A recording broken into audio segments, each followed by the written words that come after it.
Did you know that you might be falling into the trap of doomsurfing without even knowing, and that it can negatively impact your health, well-being, and happiness? Well, unfortunately it can, and it does. Learn what doomsurfing is, why and how it can affect you, and how to deal with it in today's episode of the Growth Philosophy Podcast. Stay tuned to learn more. Hello everyone, this is Salik and welcome to another episode of the Growth Philosophy Podcast, a bite-sized weekly podcast focused on empowering you to think better and upgrade your life. So let's talk about today's topic, doomsurfing. You probably have never heard of the term before. So what is doomsurfing? It is actually a real term. It might be a new introduction to the dictionary, but it is a new term, and here is how the Collins Dictionary defines it. The Collins Dictionary defines the term doomsurfing as the activity of searching the internet to read items about tragic or disastrous events. So doomsurfing is the activity of searching the internet to read items about tragic or disastrous events. I'm going to break that down for you. Have you ever found yourself lost in a never-ending stream of news and information, mostly about things that are sad, depressing, even a bit scary? It's a common experience, especially these days. What with all the not-so-happy stuff going on around the worsening state of the world, the coronavirus spikes, etc. So things like that. The pandemic has made it a lot easier, in a way, to come across and read about a never-ending stream of negative news. Well, that tendency to go through bad news is basically what doomsurfing is. And doomsurfing, by the way, is also known as doom scrolling. So, you know now what doomsurfing is. Doomsurfing is basically just people going through browsing on about negative stuff, scary stuff, tragic stuff, basically news. So why do you need to know about doomsurfing? Right? That's probably what you're wondering right now. So you know what doomsurfing is, and there is a very important reason why you need to know about it. It's mainly because it is a tendency that people can fall into without even being aware of it. And also because it's becoming more and more common these days, driven mainly by the rise of negative news resulting from the pandemic. So doomsurfing is on the rise, and often it happens without you even knowing and realizing it, and that can lead to problems. So becoming aware of it is actually very important for you.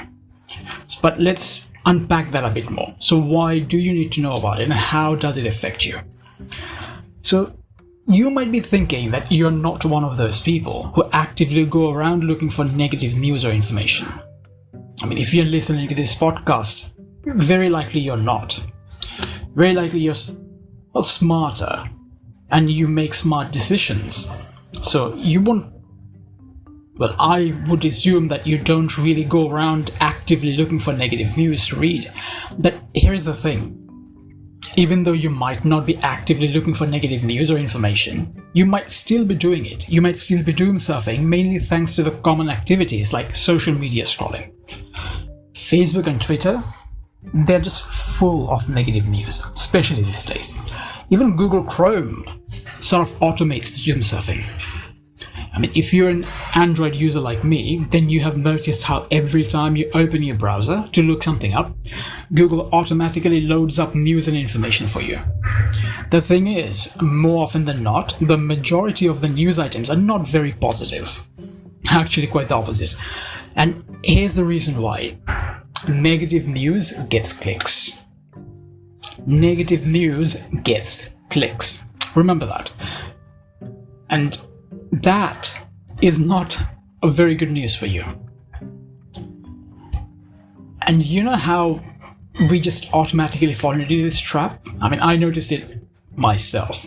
I rarely read the news, but even I found myself sort of doing that I experienced myself doomsurfing when I saw a worrying piece of news the other day about the COVID-19 vaccine. I was not actively looking for this negative piece of news, this tragic, this sensational piece of news. I was on my browser to look something up, and there it was. This tantalizing headline, which then distracted me enough to click on it and read the whole thing. Thankfully, I'm better at dealing with this urge to scroll through tantalizing negative stuff, so I was back on track with my original research after that distraction. But the point is, it is an easy trap to fall into. It is really easy to end up doom scrolling or doom surfing, even though you had no intention of doing it. And this is one of the most important reasons why it is so important for you. It is so crucial for you to know about this, because knowing about it helps you raise your level of awareness, which in turn can help you avoid such negative tendencies. In fact, raising awareness is the first step to dealing with any unhelpful and negative tendencies we might have. So awareness is crucial. So knowing about doom surfing is absolutely essential for you to actually avoid it.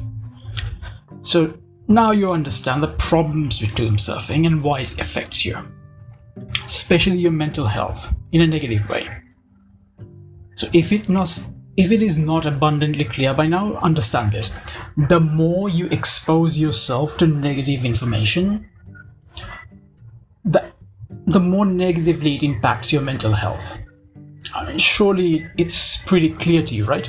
I mean, if all you do is read about horrible, tragic stuff, the last thing you will feel is happy, right? I mean, what happy person do you know who always reads about negative, tragic stuff? The more you read about sensational, tragic stuff, the worse you will feel. It's always about what you expose yourself to. You expose yourself to good stuff, your mental health will be good. Whereas if you continue to expose yourself to negative, bad stuff, it will adversely impact your negative health, like mental health. So it's important for your overall health and well-being that you are careful about what you expose yourself to and how it impacts you. So awareness is important. So doom surfing, especially when it becomes chronic and you keep on doing it, it affects you negatively. It often leads to higher levels of anxiety and depression. It just does not lead to a path where you end up happy. So if your desire is to have a better mental health status, is to be more happy, is to be more healthy, doom surfing is not really a good tendency to have. So you understand by now that doom surfing is not good for you. So let's look into how you can deal with it. So how can you deal with doom surfing? Like I mentioned, awareness is the first step.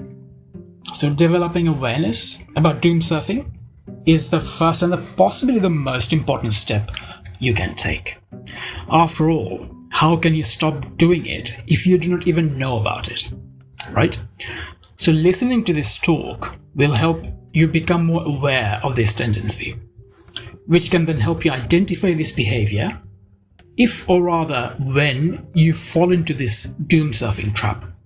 So now you understand what doom surfing is, it will become easier for you to identify if you ever fall into this trap. So awareness is the first step. It's actually the most important step. But there are more things you can do. Like cutting down on the amount of time you spend on social media and news sites. That's actually a great way of dealing with doom surfing, especially if you know that you have a tendency to fall into this trap. So when you cut down on the amount of time you spend on social media and news sites, you will have a massive impact on this doom surfing habit. So how can you cut it down? It can be as simple as setting yourself time limits and following through with that. So for example, you might decide to spend a maximum of half an hour on social media per day or less, and then follow through with that. That will be a great way of dealing with your doomsurfing tendencies if you have them. But that said, it can be challenging to keep up and practice on a daily basis, because self-discipline isn't always easy to practice. So you might set out with this great intention of limiting yourself every day, but then it will become a challenge if you focus on practicing your willpower every day, because willpower will be hard to implement every day. You might be tired some days, and then it will be easy to give in to this urge of doomsurfing. Things happen, life happens, and it becomes harder to enforce your willpower and keep up with the practice. So rather than relying solely on your willpower, there is an easier way. So an easier way for you to curtail, to limit the amount of time you spend on social media and news sites would be to get apps which set timers on how much time you can spend on social media or other websites. So when you get these apps, you don't actively have to rely on your own willpower to stick to your new habit of cutting down on your exposure to negative news and information. In fact, apps that limit your social media time is something I would highly recommend, as that makes it easy to deal with doomsurfing without you having to actively do anything about it on a regular basis. So that makes life easier for you. You don't have to worry about practicing self-discipline or to be strong with yourself. You just have to switch on this app, which then automates the whole process for you. So you can get some apps. You can actually go and check on your app store today. There are apps out there, there are lots of apps out there, which will limit the amount of time you spend on social media and news sites. So try apps. Especially if you know that you have an issue with doomsurfing, especially if you know that you spend quite a lot of time on social media, which is just full of negative news these days. And another method, perhaps a bit more extreme option for dealing with doomsurfing, would be to have someone take away your phone. It is a bit extreme, but it is possibly the most effective way of dealing with it. Because if you don't have your phone with you, you can't actually actively browse through the stuff. The same goes for using your laptop or computer or the TV. So it's about actively taking away your source, your method for doomsurfing. So maybe you can ask your partner, or friend or family member to take away your phone in the evening, if that is when you usually start scrolling through negative stuff. This may seem a bit extreme, but it sort of cuts down the problem at its source. Because when you don't have your means of doomsurfing, you won't be doomsurfing. So that can be another way of making it easy for you to cut it down, to cut down doomsurfing. Let's face it, when you cut down doomsurfing, it will have a positive impact on your health and well-being, especially if you know that it is something that you do on a regular basis. And how will you know? That's only for you to identify. You now know what doomsurfing is, so it should be easy for you to identify if that is something that you do yourself. And if you know that you do it, if you know that you have a tendency of doomsurfing, which actually is quite common these days, especially these days, it is imperative that you take steps to cut it down. Because the longer you keep on indulging in this tendency, the more adversely it will impact your mental health. So do it for yourself. And the internet has brought us many blessings. I mean, many. It has completely changed the way we live and do things, and made life better and easier in a multitude of ways. But sometimes it can be a double-edged sword, like in the instance of doomsurfing. But that does not make the internet a bad thing. No, it just means that when we use it, we need to be more aware of our own tendencies and behaviors, and actively choose to ignore the tendencies and behaviors that are not good for us. We have this amazing intellect. It's up to us to actually make use of it. So we have negative tendencies that are not good for us. So when we are aware of them, It's up to us to actively take steps to avoid them and to ignore those negative tendencies. So maybe an analogy will help in terms of the internet not being good or bad, right? So think of the internet as a tool, like a hammer or a knife. They're just tools, right? A hammer or a knife, it's just a tool. It's neither inherently good or bad. They're simply tools. They're inanimate. They have no will of their own, but they can lead to negative outcomes if they are used for bad reasons. And the same goes for the internet. It is an incredible tool, one that has and will continue to benefit mankind. But when it is used badly or carelessly, it can lead to bad results. Like when we fall into traps like doomsurfing while scrolling through negative stuff without really thinking about it. This is why it is so important to be aware of your thoughts, reactions, behaviors, and tendencies. This is why it is so important to be aware of your own self, of your own actions and behaviors. This is also another important reason why upgrading the way you think, your mindset, has such a big impact on your whole life.